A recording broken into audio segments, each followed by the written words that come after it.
Okay, today we're going to be talking all about assignments. So there are two ways to add assignments so it just depends on your preferences on how you want to add them. So you can add them directly to the module, and anytime you add anything to the module, remember it's going to show up at the very bottom. So if I did an assignment onto this ACT test day reminders, I would just click the plus, and then I could click on new assignment. Or just like we talked about on the modules video, if you wanted to add anything assignment-wise already as an assignment onto there, you would just click on it. So for this one, we would click new assignment, and whatever assignment we created would automatically show up on the bottom. I think the assignments tab on the left is an easier way to create assignments, so we're going to do how to do assignments from there. It'll look the same after this process. I just prefer to do it on this one because then I can easily group my assignments better. So you'll see when you click on the assignment tab, all of your assignments you can create groups for. So I created groups by unit. You can create groups however you want as far as your assignment groups are concerned. You can also search for specific assignments. So if you wanted to grade an assignment or edit an assignment easily, but you didn't want to scroll through everything, you can easily search for it there. And just like the modules, you can move the order that they're in and you can hide it. So if I wanted to move unit 1 down below unit 2, I could. If I wanted to expand it, I could. So whatever works best for you as far as organization. This is not something that the students will be able to see. So however you organize it is best for you. You can create an assignment directly into that assignment group, or you can add an assignment on this top blue button. So we're going to add an assignment into unit 1. The type is going to be assignment. On the name, you can do whatever name you want. So I'm going to do delete me so I don't forget to delete this assignment. You can put the due date and time directly in here. So I'm just going to pick today. If you don't have a time, the default is at 12 a.m. So depending on what time you want to do, it's good to put a time. Then you're going to click on more options.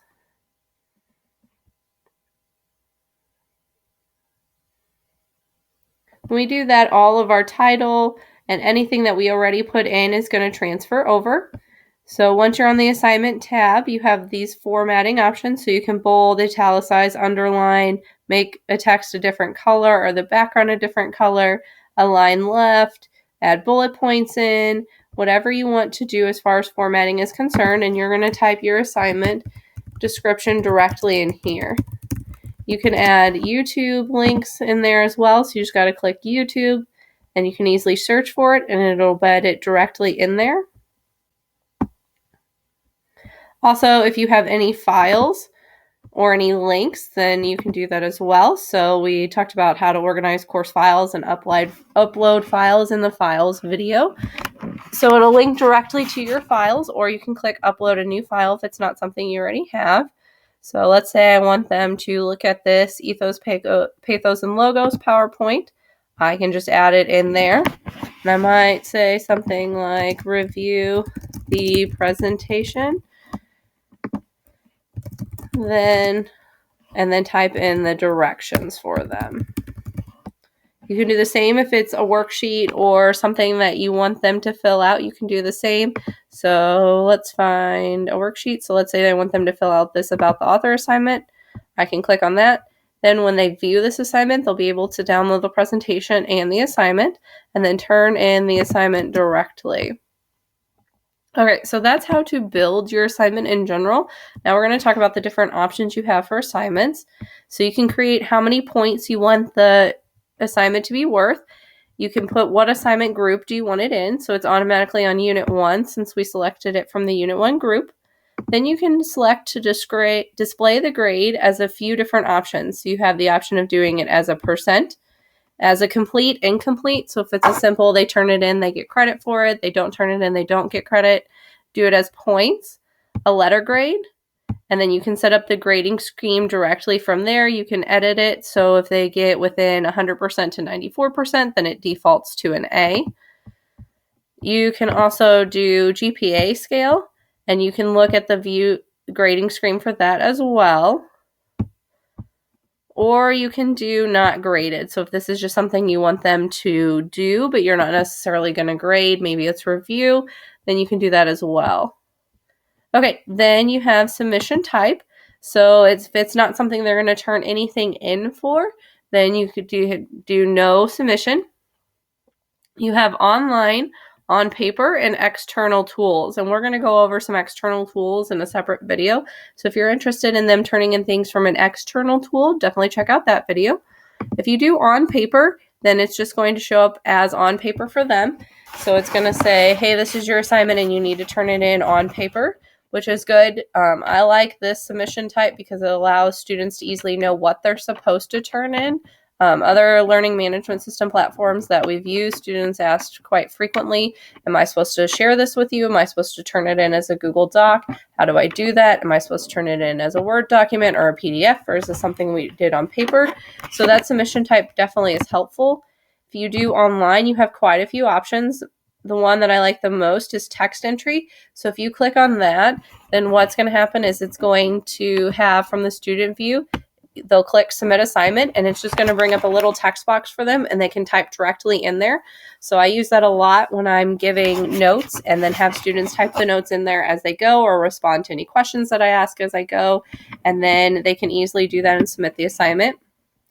Website URLs, if they're building something on an external one, like maybe if they're doing a ThingLink, or if it's a website that you want them to create something on and then submit the website URL will be helpful for there. Like when we did a podcast, I had them submit their podcast there, so that way I could easily find it. Media recording, so if you have them uploading a video or file uploads. So if they're turning in a Word document or if they're turning in a PDF or if they're turning in a Google Doc, they can do that as well. And you can also restrict upload file type. So you type in whatever extension you want to restrict it to. So if you only want them to turn in, maybe it's a spreadsheet they're supposed to turn in and you don't want them to accidentally turn in a Word document instead, you can type in XLS and it'll only let them turn in a Microsoft spreadsheet. It won't let them turn in any other type of a file. Okay, you can also click if this is a group assignment. And we talked about in another video how to create groups. So what's really nice about group assignments is you can select whether or not to assign students grades individually or as a group. If you decide to view it individually, the only difference is when you go to grade it, it'll show that same assignment for every single student versus if you grade it as a group grade, it'll just show the name of whatever group you created. You can also set new groups within here if you need to, or whatever existing groups you have. So whenever they turn in an assignment, whoever turns in the assignment, it'll turn it in for the whole group, which is nice for them because they don't all have to remember to turn it in. Only one person has to. That's definitely something to remind them of, because if multiple people are turning in different parts, you want to make sure that that is all on one document together and that they turn it in for one person, because otherwise if someone else turns it in, then it'll say submission 2 instead of them all turning it in one together. That one will be the first view. You can require peer reviews. So these have a few different options. I use this a lot when I have them do papers. I have them look over each other's papers and give them feedback. You can manually assign them specific people to review, or you can have the system automatically do that. And you can tell it, I want this many reviews per user, and I want the reviews to be due on this day. And what the system will do is as soon as one person turns in an assignment, the next person turns it in, they'll get theirs to review. Or if there's already one waiting to be reviewed, then it'll just kick that to the next person. What I also really like is you can make the peer reviews appear anonymously, so they don't know who's graded their paper, who's gave them feedback. Okay, you can also assign assignments to individual people. So maybe it's something that is just needed for remediation and you say, hey, I really want you to do this review assignment so that way you can review how to do this. You can assign it to those specific students. Have whatever day it is due, as well as what days it is available to. And you can expand out that box as well. You can also click notify users that this content has changed, and that allows the students to know that the assignment has been submitted. Then if you need to delete an assignment, you click on the assignment, go to this little gear looking box, and then just click delete. Are you sure you want to delete the assignment? And you click OK.